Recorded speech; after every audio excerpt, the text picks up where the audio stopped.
And you're kind of coming into this maybe a couple months behind, but I feel like having you and Dave on the call together, because you guys both work at the same branch, is more important than where in which Dave and I's conversation have taken us to. So what I'm going to hope is that Dave, through our conversations, will also be a resource that you can lean on, because not only is he grasping the concepts, but he's applying them and is starting to see the value and the results of it. So what I really want to get down to today is really just kind of summing up a little bit about what we've talked about up to this point, so that you can kind of grasp it. What did you and I talk about the last time that made you want to get on this call? I know you talked to Dave, but you and I talked about something, and there obviously must have been something that I said that made you go, yeah, you know what, I think I want to participate. What was it? Well, I think that when you had talked about, going into, building relationships and adding value to the people that you're trying to work with was really what piqued my interest, because that's totally kind of a foreign concept. Not that I didn't want to add value, you know what I mean, but it's just not really a direction that I had ever really taken as far as, my connections and relationships and trying to build with other people. Right. Do you know why most people don't want to do that? You're not unusual in that mindset or that belief. Yeah, I mean, I had never really even been familiar or taught the concepts before, so. Okay. But no, I don't really have an idea as far as why people do it. It probably takes a little extra work and maybe time. That would be my guess. Okay. Okay. Dave, what about you, buddy? Why do you think people don't focus on relationships and getting them to become advocates? Because they're focused on themselves. It's like all about what they want. Everything. It's like most people just want to talk about themselves and want to be, want them to be the center of attention, and they want to know what they'll get out of the relationship instead of what they can give to actually get out of it. And I think that's why, that's my reason. Here's what my belief is, and it's actually, it all kind of ties in. I don't believe people know what their value is. Plain and simple. People in our industry, and for a lack of a better term, most industries, when it comes to being in a consultative or sales position, don't have a clear, convicted belief system around what their value is. We are in significant relationships with people. I believe that in order for you to be in a happy, healthy relationship with anybody, you have to come from a position of want, not need. We've all been in needy relationships, whether they're professional, personal, or intimate relationships, and they don't tend to last. Would you guys agree with me on that? Sure. Yeah. Nobody wants to be leaned on. Nobody wants to feel like if they're not providing something, that other person can't find happiness. When you lean on somebody and you come into that relationship needing them to do things for you, you will always be disappointed, because you will never get what you need all the time. Is that fair? Yeah. That applies across the board. I don't care what relationship you're in. I don't care if it's personal, professional, or intimate. It's all the same. Human beings don't want to feel needed. We want to feel wanted. We want to feel valued, but being needed is a fine line. I believe a lot of what we struggle in our business right now is that we don't have a value proposition that resonates with our audience. Because Dave's right. We tend to talk about ourselves because we can't talk about the value of what we bring. We use a lot of I statements. We use a lot of me statements. And what that ends up doing is it ends up turning our audience off. Imagine if you sat in front of somebody who said I for an hour. At some point you got to go, does he even think or she think I'm here? Yeah. The challenge is that you and I, we all believe in the same things. We're not that far removed from one another. We all have the same goal. We all possess the same character for the most part. I believe we all genuinely care about our fellow person. I believe we all want to do a really good job, and I believe we are really good at what we do. Does anybody not agree with that statement? No, I completely agree. Okay. The problem is we don't know how to articulate it in a way that makes people see us differently than what they perceive us to already be. You guys have heard that whole first impressions, you know? First impressions are huge. You never get a chance to make a, you never get a second chance to make a first impression. I believe that when we sit down with our clients, whether it's a realtor or a consumer, they have a perception of who we are. Right, wrong, or indifferent, there's a perception. Agreed? Agreed. Totally. And their perception comes from where, guys?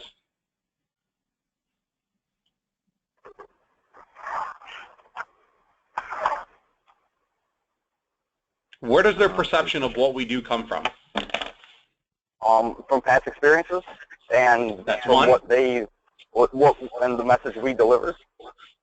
That's another one. It could be from the people that they talk to, from their family, from their friends, from their coworkers, from the internet, from the media, from everything. The perception of who we are has already been laid out in front of them before we've even said one syllable. Who feels like that? I don't think there's a person on this planet or in our communities that doesn't know what a mortgage is or what a loan officer is. Right. I believe that there's not a single person out there that doesn't know what rates are. Agreed?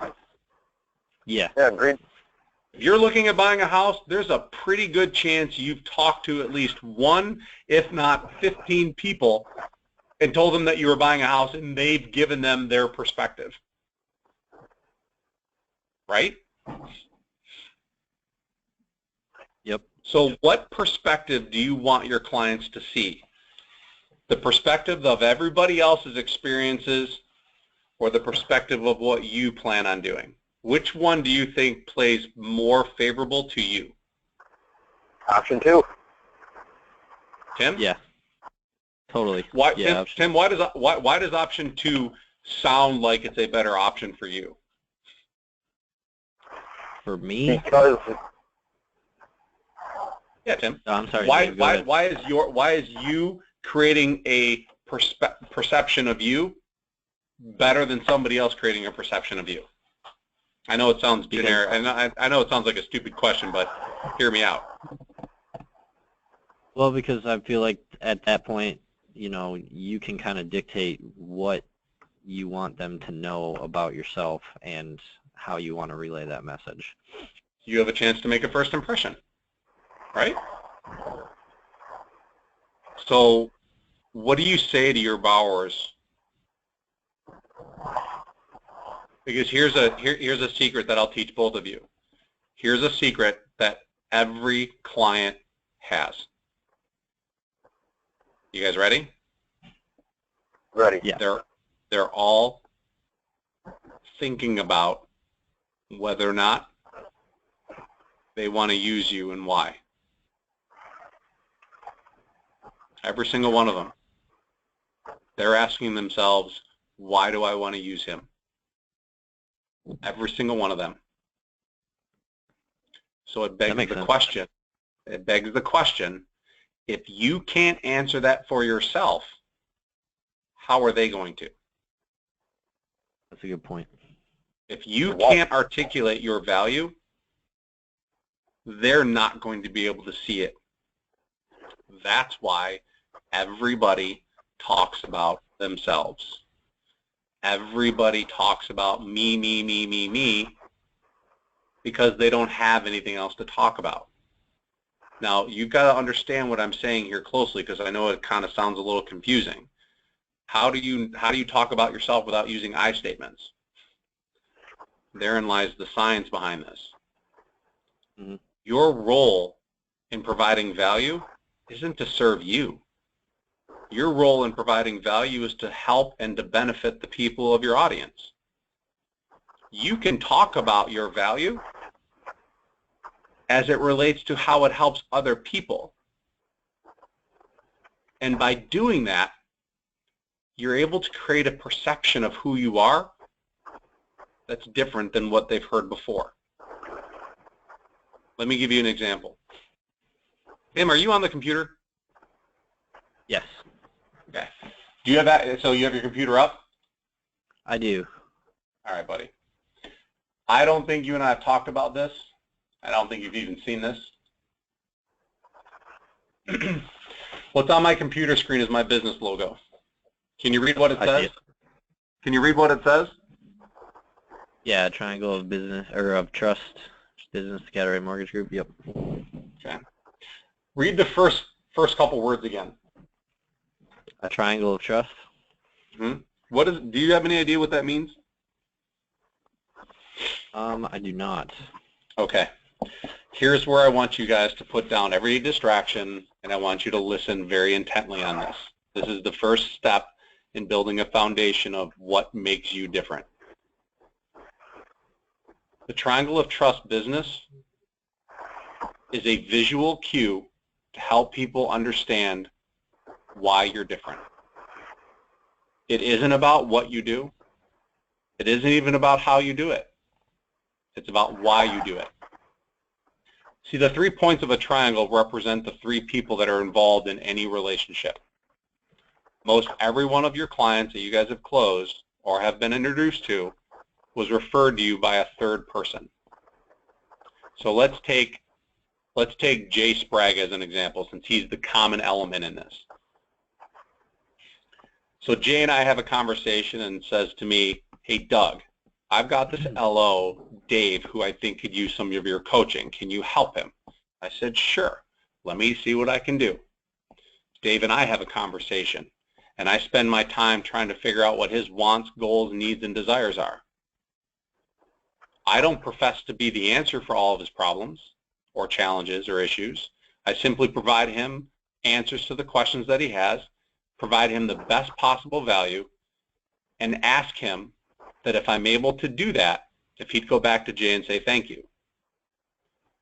What ends up happening in that arena is now not only does my relationship with Dave become stronger because I've added value, Dave's relationship with Jay becomes stronger because Dave believes Jay has his best interest at heart, otherwise he wouldn't put him in touch with me.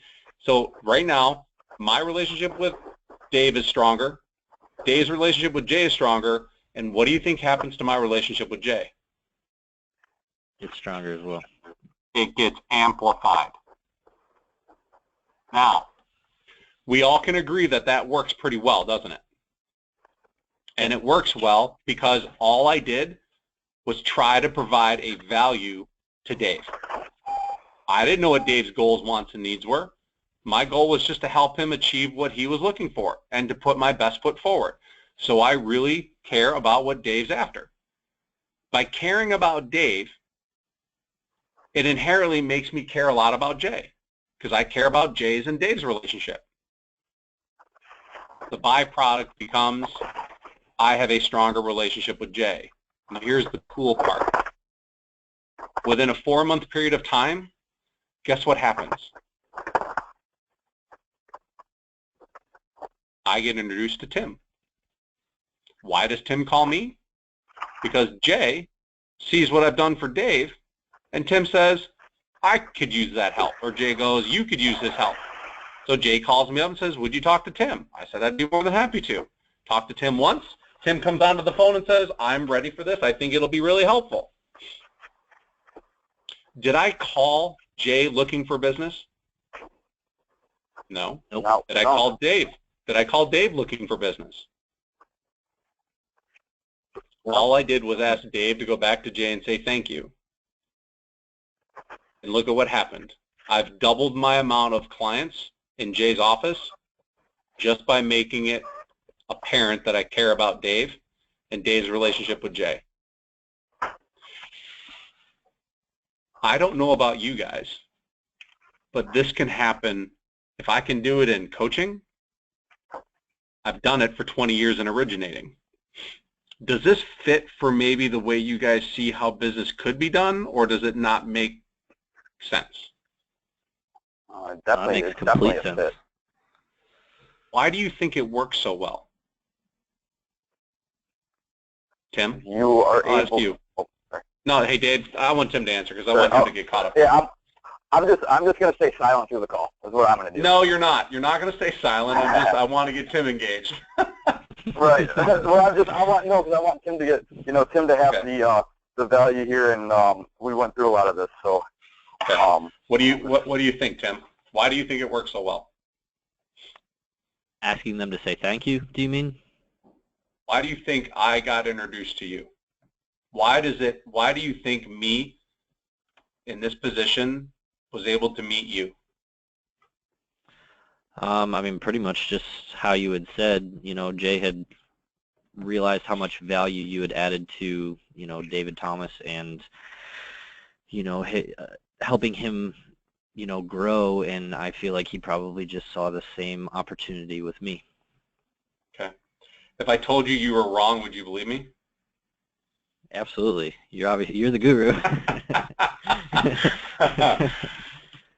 You're partially wrong, because I told Jay that I would love to help out any LO that he's ever had the chance to work with. If I can help him grow his business, it would be my honor to help him. And I promised him that every LO that he put in front of me, I would make him look like a rock star. I would make Jay look like the best branch manager on the planet. If he put the trust in me to do that with one, I promised him that would happen with everyone. Right. So that makes sense. I've taken a process in which I can get Dave Thomas compelled to want to go back to Jay and say thank you just by doing what's right by him. One, because I asked him to do it. I don't assume or take for granted that people will. I make people make a commitment to me on it. Dave, one of our first conversations was, if you like what I had to say, I need your help. I need a favor. And every single person after their calls come to me and go, they're like, absolutely, what can I do to help you? Can you just go back to Jay and say thank you? Which, Tim, when we're done here today, I'm going to want you to go back to Jay and say thank you. If you feel like what I provided to you was worthwhile and it was helpful, it would be an honor for you to go back to Jay and say thank you, because what ends up happening there is we begin to get Jay to recognize that I'm doing right by him and I'm helping out his team. But more importantly, you're going to help your relationship out with Jay, because you're going to recognize how important you are to him because he put you in touch with me. Is that fair? Right. Yeah, absolutely. You can have this conversation with anybody. Anybody. Any client. Any realtor. It's no big deal. And you feel how comfortable you are with it, Tim? Like there's no anxiety. You don't feel uncomfortable, right? There's nothing about this request that makes you feel like, I don't know if I want to do that. Right. No, I agree with No, what you're saying. truly. Answer that purely from your heart. Do you feel 1 ounce of anxiety or animosity or confusion by it? No, absolutely not. Do you feel compelled to want to make sure that you do that? Yeah, definitely. Exercise the demons. We have found the answer.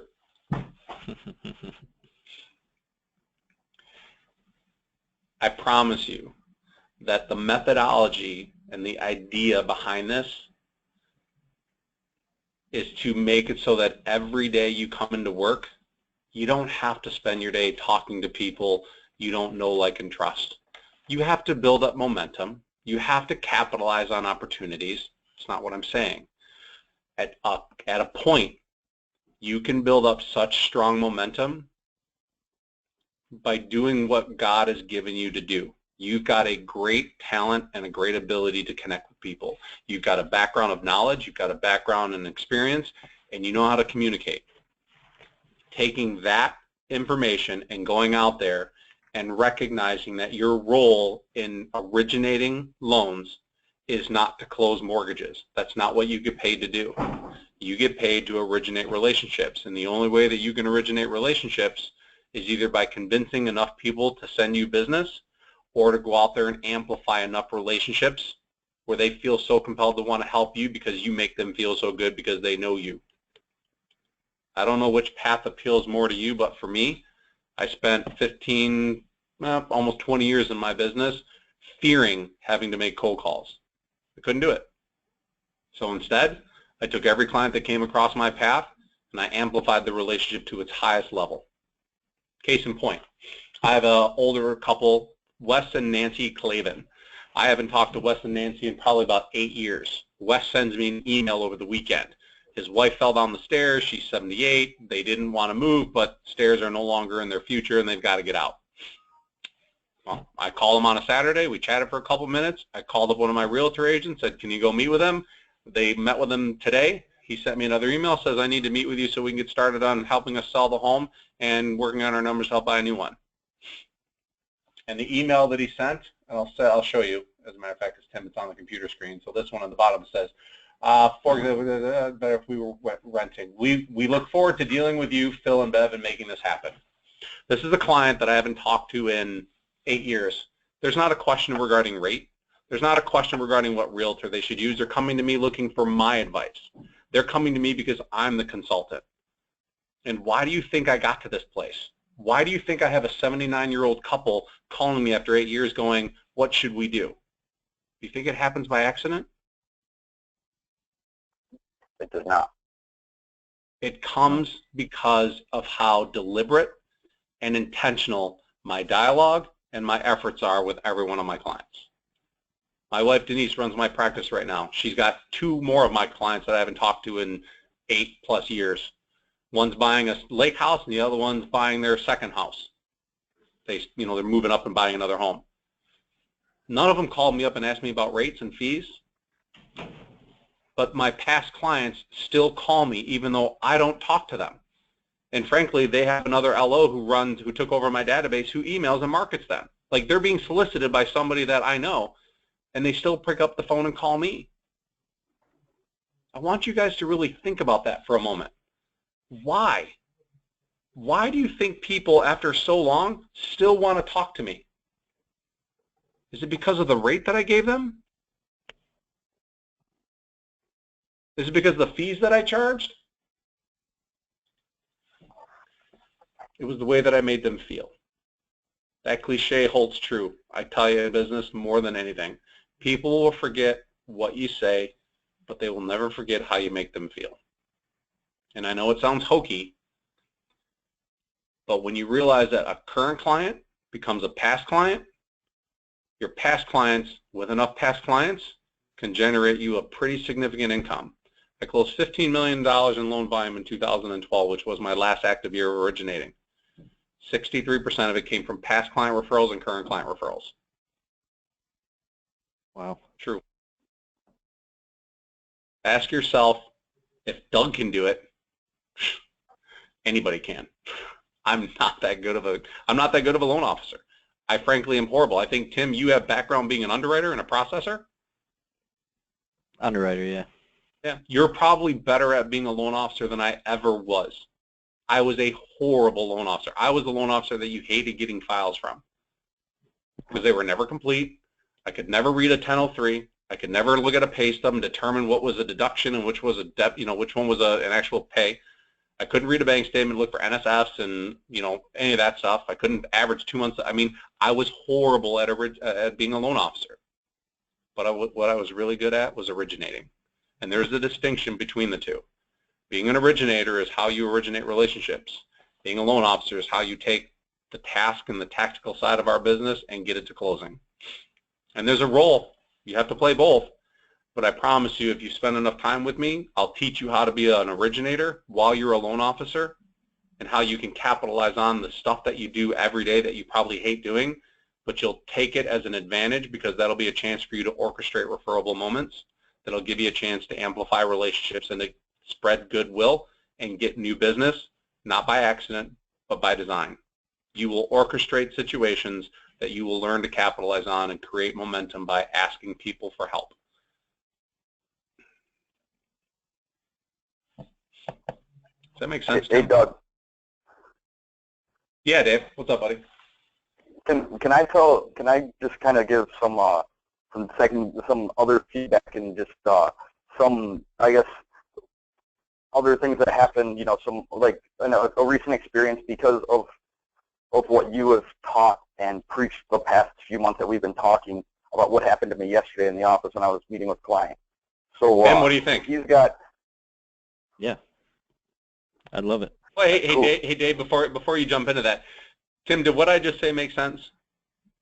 Yeah. Yeah, certainly. What did tell me in your own words what you heard me say. Well, basically, your relationships and how you make people feel is going to make them feel comfortable enough to recommend other people that are important to them because they know that you're going to take care of them and make them feel the same way. There's one more piece to that, and that is that you're going to ask them for a commitment to do it. Right. You're not just gonna Right. You're not gonna hope that it's gonna happen. You're going to make an agreement. And so the only way we can come to an agreement with our clients is if we come at them with enough value that they're compelled to want to enter into that agreement. Does that make sense? Correct. Yep. So not only do you recognize what you're supposed to be doing in your efforts, but you're also going to reach that agreement with your client before you start the process, because when you enter into that agreement before you start, they're entrusting into that agreement as part of the home buying mortgage process with you. It isn't that they've agreed to do a loan with you and then you ask them for the help. It's that you ask them for the help first with the contingency that you're going to deliver on everything that you promise. Follow me? Right. Yep. And we'll get into that script and the presentation, and we'll get into all that so it becomes a well-tuned machine. So so Dave, to your point, go ahead, brother. So then before I met with Doug, I was struggling, man. Like I was struggling. My meetings weren't going the greatest over the summer. I was just turning my wheels and not really getting much from it.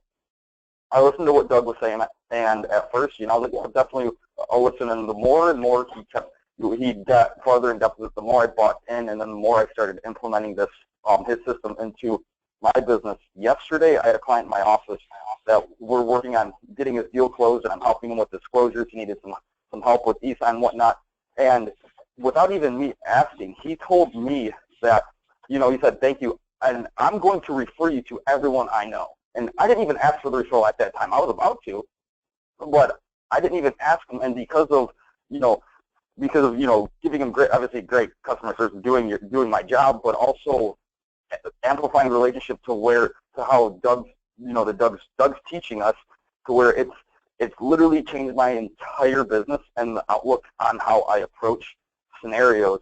And my meetings with realtors have been immensely, but 10 times better, even more. I mean, it's crazy. So I mean, buy into this and do this, and I can't really explain on how much better your relationships with clients and realtors will be. It's awesome stuff. But you bring up a very good point, Dave, and that is you didn't have to ask, and he said something. The problem that I have with that is that you're relying on somebody else to recognize your value before you do. Mm-hmm. I don't believe that every person will talk and communicate my value to the people that I want them to unless I ask. So I'll give you some statistics. 10 clients in my business, 2 of which will refer you because they're raving fans. These are just people that like you, endorse you, trust you. They'll tell everybody about you. The Clavens are a perfect example. They've referred me to their kids. They've referred me to their friends. I've done probably 7 or 8 loans with them over the course of a 10-year period. A couple with them, some with their daughter, some with their son, 2 of them with their neighbor, because they talk about me to the other people because I went to their church. So they were raving fans. I didn't really have to try that hard. I just delivered on what I promised. Pretty easy. There are 2 of my clients that they just, no matter how good of a job you do, they're just never going to say anything to anybody. They're not that kind of a person. They're more introverted. They're more just laissez-faire about it. They're just not ever going to be that raving fan. What's left is 6 of my clients. or 60% of your client base. These are the people that I call your friends. These are the people that if you moved and you didn't tell them you were moving, they'd probably be pretty hurt that you didn't reach out to them and ask them for help. We've all got friends like that in our lives right now, right? Yeah. You wouldn't think about doing something that big without telling your friends, or at least asking them to help you. They may not help you at all because they'll be like, oh, you're moving, I'm busy. But the fact that you reached out to them and asked them is what matters, because you cared enough about them. You reached out to them and thought of them enough that you were telling them about something major in your life. I refer to every client that leaves my office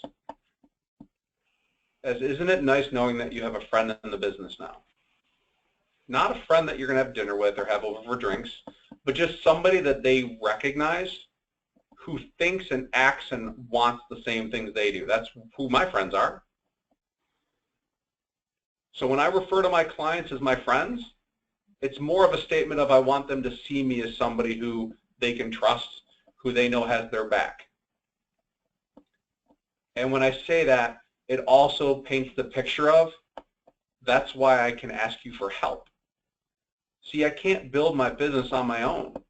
I don't want to go out there and solicit myself to every realtor that's out there. Frankly, I hate agents. I would rather never talk to a realtor again if I could work with more clients just like you. So here's the agreement I'm going to make. If I can deliver on all the expectations that we lay out in our consultation today, can I ask you a favor? Can you promise me or make a commitment to me that during the process you will talk to the people in your life that you care about and not keep me a secret? Can you do that for me? And at that point, there's not a single person who says, yeah, no. But the deliberate, intentional conversation of setting the stage like that in the beginning opens the door for you to go through the loan process. And Tim, there will be times during the loan process that you will call your clients up and you will get a thank you from them. I assure you, and I know you do, right? There are probably times during the process that your clients go, hey, Tim, thanks for that. Thanks for this. We appreciate that. Wow, that was awesome. Fair? Yeah, absolutely. Are there times that people acknowledge you for what you do? Yeah. What is your typical response? My pleasure. Yeah, you're welcome. My job. Absolutely, anytime. You're welcome. That kind of thing. Anytime. You simply politely shut the door in their face. Mm-hmm. You say nothing to the fact of they're coming to you saying, thank you for taking care of this for me. I'm appreciative of it. What can I do for you? Funny you should ask. Thanks for noticing. You remember I told you that my business counts on people like you to talk about me to the people you care about? I'm counting on you to not keep me a secret, Tim. Wow. Small articulation differences create an impact that most people in our business gloss over. And when you're sitting there and you don't have a pipeline and you don't have any leads and you don't have any realtors, or you're having to pick up the phone and cold call, you're going to regret every client that came across your path who knew you, liked you, and trusted you. That's why they used you, and you didn't amplify that relationship to help you get more business. Doesn't that make you sick? Yeah, when you put it that way.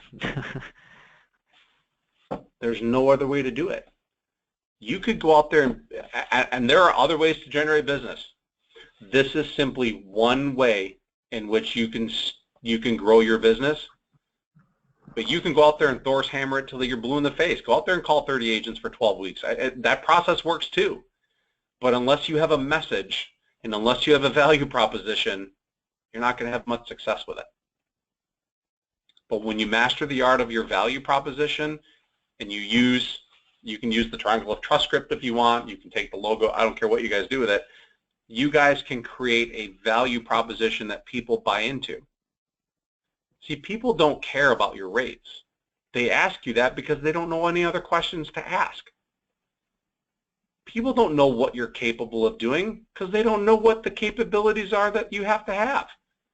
Most consumers don't even know what goes into a loan, let alone what could potentially go wrong. I have sent, Dave's seen it, I sent out a list of 100 things that could go wrong during a loan process. I practically scare my clients at points. Why?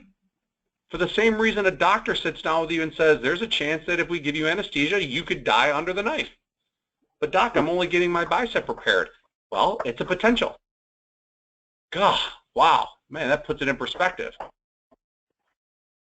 We don't do anything like that with our clients. We respond with, oh, it's no big deal. It all looks good. We'll take care of it. My pleasure. And here we are scrambling on a Saturday night or 8 o'clock in the evening trying to chase down conditions and satisfy problems and calling people. Nobody sees the work that goes into it. We are today.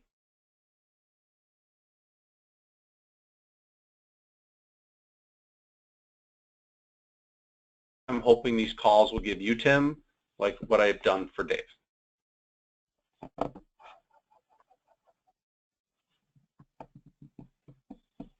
How's that sound? Yeah, it sounds great. I'm like really excited about it. I can tell. You're one of those fired up kind of guys.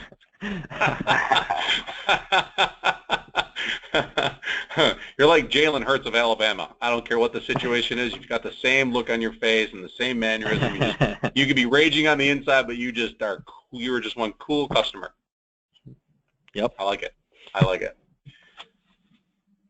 So if I could give you one piece of advice, Tim, that you could use in your business right now, what would you ask me? Oh boy, there's so many. Just give me one. Give me one small thing that I can give you to help you with your business that you can implement today or tomorrow. I mean, are there ways that you can kind of spark the interest and, you know, really kickstart, you know, adding value to somebody like initially, just so you don't lose somebody in the first 5 minutes of a conversation? You talking about a realtor or a client? Probably a realtor. Okay. Ask them this question. Mr. Realtor, what makes you referable? And the reason I ask you that is because my business is completely referred to me. Mm-hmm. And I'm very particular about the agents that I work with because relationships are really hard to come by, especially those that refer you. Would you agree? Have you ever asked yourself what makes you referable? And have you ever asked a client why they chose to work with you? Because I think in my head, I think every client sits in front of us and asks the question, whether it's spoken or unspoken, what is it about you that makes me want to use you? I believe that our business really fails in one arena, and that's in communication. It's unfortunate, but most people, both realtors and lenders both, do not do a great job of communicating expectations, deadlines, information. It's rampant on both sides of the table. That's why I'm very particular about the realtors that I work with, because I don't believe every realtor is referable, just like you don't believe every loan officer is referable. But here's what I've found out in my career. I believe that communication gets boiled down to 3 things, and this is what I think I get paid to do. Dave, do you know what those 3 things are? Yes. You will. What are they? You get paid to manage fears and expectations. Mm-hmm. You will consult with each client to peel away the layers to find out what each client, what's important to each client and what their needs are, mm-hmm. and you negotiate to make sure that they are put into, make sure they're in the negotiate part. I actually wanted to ask you about, because I was going through it the other day, and I wanted you to elaborate more on it, because that's the part that I sometimes leave out, because I can't sell that part as good as I can the other 2. And I wanted to know how you sell that part. So let's just sum up the thing for Tim real quick. You can ask your realtor if they can't answer what makes them referable. Say, I got 3 things that make you referable. Are you a consultant? Are you a negotiator? And are you a manager of fears and expectations? I would love a chance to talk about this with you more, but I know we don't have a lot of time. I just wanted to see if that would be something that you'd be intrigued in. Do you think that hooks them, Tim? Yeah. Here's what negotiating is. It means treating their money like it's yours. It's like being a warrior for their money. Helping them understand what the value of this investment is to them. Saving them money through the process. Trying to find the best possible loan product. Managing the difference between the way the underwriter sees it and the way that the client sees it. Negotiating the relationship between the listing agent and the seller. Or the listing agent and the buyer, sorry. You spend your days negotiating for time, for conditions. Don't you?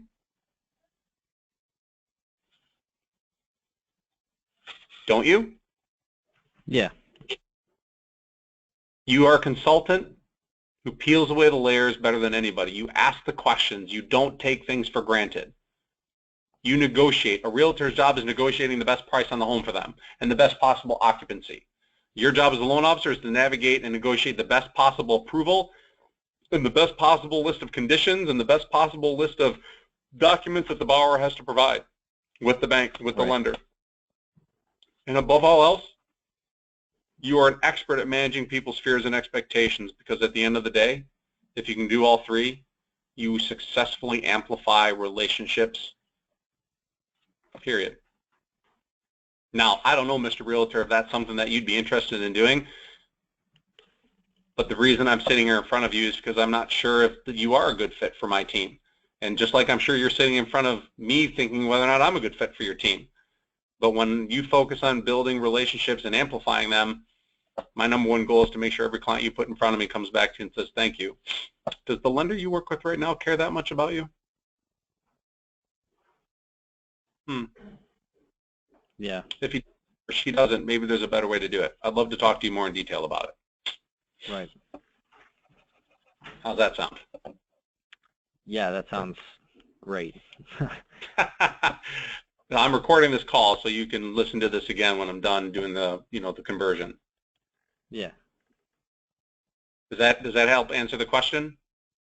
Yeah, absolutely. Because I think that's, I mean, just really getting started and stuff, that's half the battle, I feel like, because it feels like you're being judged as soon as you sit down. So you not are to be, lost in the first couple minutes. But you should use that to your advantage. Right. Have you ever seen the movie 8 Mile? Yes. What happens with Eminem or Rabbit at the end when he does his rap battle? What does he do that throws his competitor off?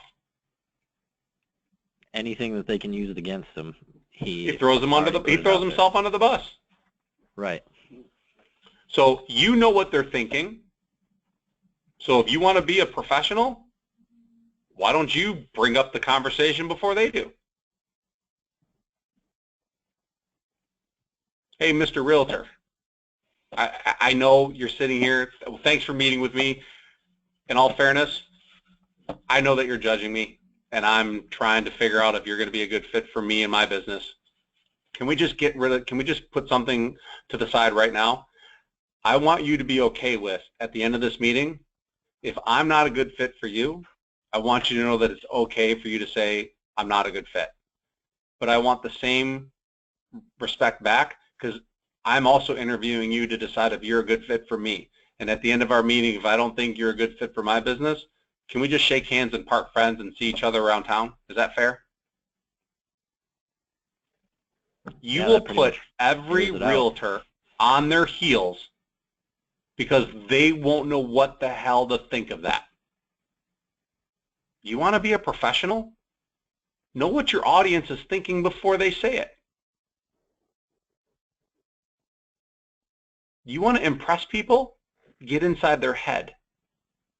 You want to differentiate yourself against somebody else? Don't be afraid to bring up what you know they're thinking. Don't hide behind it. Don't step around it. Grab it. Pull it out. I've only been doing this for a couple months. Doing what? Doing loans. Does that mean you're unqualified? Wrong. You've got more knowledge of the business than most loan officers do. I may only have been a loan officer for X amount of time, but I'll give you a quick little story. You guys know who Kristen Jameson is? Sounds familiar. Kristen Jameson is down in Claremont, Florida. I was sitting at her kitchen table 2.5, probably April, well, let's say April, May of 2013.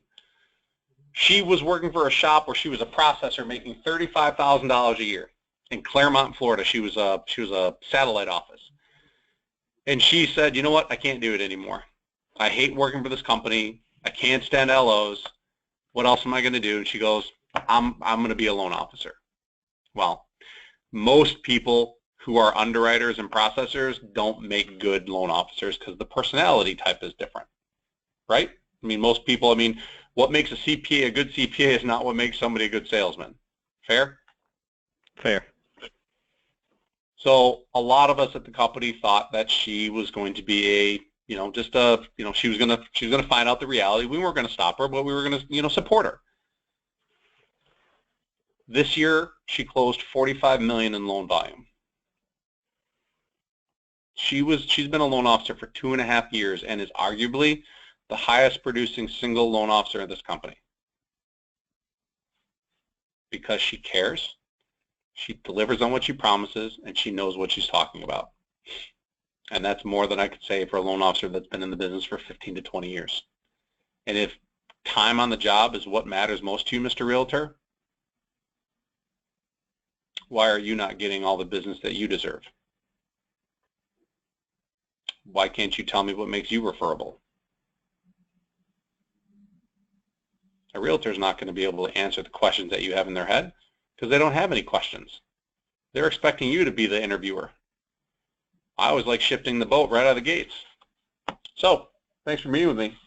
So, just to kind of get this out of the way, what makes you referable? Like, what is it about your business that makes you successful? What's the definition of a great transaction? What makes a transaction successful? What makes you referable is the most powerful question that nobody can answer. Tim? Tim? Yeah. Why would a client want to use you? That's not an answer that you got to give me, but ask yourself, how prepared are you to answer that every time? With a statement that's clarified, convicted, confident, and true. Client asks me that, I go into the triangle of trust. That's why you should use me. But they never ask me because I always beat them to the punch, because I address it before I talk about anything else. Is the way that I do business different than the way you do business? A little bit, huh? Yeah, definitely. Do you think I care less than you? Do you think I care more than you? Do you think I'm any more competent than you are? I'm telling you this right now. There's nothing about me that is better or worse than each of you. There's only one thing different about me than you. What is it, Dave? I'm sorry, what was the question? What's the one thing about me that makes me different than both of you? The one thing that makes you different, I would say that you are able to go into a meeting with the client and win that meeting and win that business over because you know your value and you're able to articulate it in a way that that client won't, doesn't feel that they can find that anywhere else. And it's not the knowledge of being a loan officer, it's being able to prove and show that value to that client where they feel they can't get it anywhere else. It's the words that come out of my mouth. That's it. Yeah. The only thing that makes me different is what my heart feels, what my head thinks, and what they spit out. My heart and my head are in alignment, they're in congruency. They believe and think the same thing. That's what makes me good. That's what makes me capable of beating most other LOs that I have to go up against. That's why I'm able to generate $15 million in loan volume and still generate referrals to this day from people who get solicited from my company for another loan officer but still pick up the phone and call me. That's the power in this. Clients become past clients. I refer to our clients as apples. What does an apple have inside of it? Core? Seeds. Ah, seeds. What do we do typically with an apple after we're done eating it? Throw it away. Throw it away. What do we have to do every time we want an apple? We have to go buy one. Well, if we were smart, we take the one apple, it's got 8 or 9 seeds in it at least. We could take those seeds and we could plant it in the backyard, plant enough seeds, and what are you eventually going to have? Trees. And what does the trees produce? More apples. More apples. What do more apples produce? More seeds. But everybody in our business right now eats an apple, takes a bite of the apple, and throws it away. Okay, that's your choice. I don't want to go out there and buy apples every time I want one. I want to have an endless supply of apples that I can get from my backyard, and I know where they've come from. I know who's touched them. I know where they're, what brand they're at. I know what kind they are. And more importantly, they probably don't cost anything. And you know the best part about the apples and having an abundance of them? I can give them away. And when you can start giving away apples, guess what you get? Reciprocation. 2012, I passed out 25 purchase transactions to 5 agents. That doesn't include the listings that some of them had. 25 transactions I passed out because my clients came to me first looking for direction and advice, just like the Clavens. That's an example of one client who said, I don't know what to do. Okay, I'm a consultant. I'll help you figure it out. Who should I use as a realtor? Funny you should ask. I've got this great couple, Phil and Bev Anderley. They'd be perfect for you. How many of you want a business like that? Does it appeal to you? Yes. Why does it appeal to you? Not the fact of using the apple analogy and now the word appeal, but why does it appeal to you? Why does it make sense to you? Why does it sound like something that you could grab onto?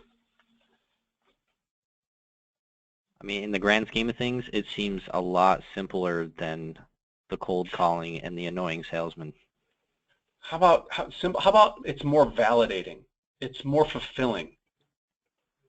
I mean, I got an email on Saturday from Wes Clevin. It was a page and a half long. I said, I'm busy. I'll call you on Monday. He says, great. Call me at 2 o'clock. No problem. Called him at 2 o'clock. By Wednesday, he met with the realtor that I referred him to. Today, he's like, what do we do next? I personally would rather be the one giving out the business than having to wait on realtors giving me the business, because between you and me, I don't think realtors even know how to balance a checkbook. Why would I bank my financial future on them? I'm not going to bank my future on a realtor. Are you kidding me? They're realtors because they can't do anything else. They don't know what it means to be accountable. They don't know what it means to be committed. They don't have a value proposition. They're just doing it because it's an easy way to make a quick buck and they can survive on it. Okay. But most agents don't have a business. Most agents don't have a practice. I have a mortgage practice. The Catteray Mortgage Group is a mortgage practice. And the word practice evokes a different feeling, doesn't it? Just ask yourself this question. Are you a loan officer? Are you an originator? Or are you a consultant? I believe I'm a consultant who knows how to amplify relationships. And I could do it in any business. I'm doing it with coaching. See?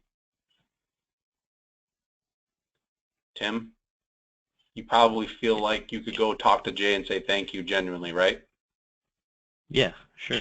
Can you do that for me? Can you make me that commitment that you will? It'll be the first thing I do. You just brought home the message that every one of your clients is capable of doing if you set the stage. If I can get you to do it, and I've told you what I was doing, and you still are going to do it, why can't you get your clients to do it? Bam. It seems like extremely feasible. It's almost stupid how easy it is. The difficulty is the consistency and the intentional conversations that you have to have. Okay? All right, guys. That's my soapbox for today. I hope I didn't bore you. No, it was awesome. I really appreciate you taking the time. No, brother, it's my pleasure. I mean, I'm in this position because the company saw fit that it was lacking something, and I fit the bill. And so I cherish this opportunity every day. And so any time that I can make a difference in somebody's life and they can go back to the person that introduced us and say thank you, then I know that I'm doing my job. So make your do what you can. Say thank you to Jay for me. Dave, I'll see you tomorrow, and we'll see you guys next week, same time. Sounds good. Hey, Doug, you want a whiteboard for tomorrow, correct? I want a whiteboard, yes. Okay. Sounds good. Thank you. All right, guys. We'll talk to you next week. Dave, see you tomorrow at 11. All right. All right, guys. Peace out. All right. See you later. Bye-bye. All right, bye-bye.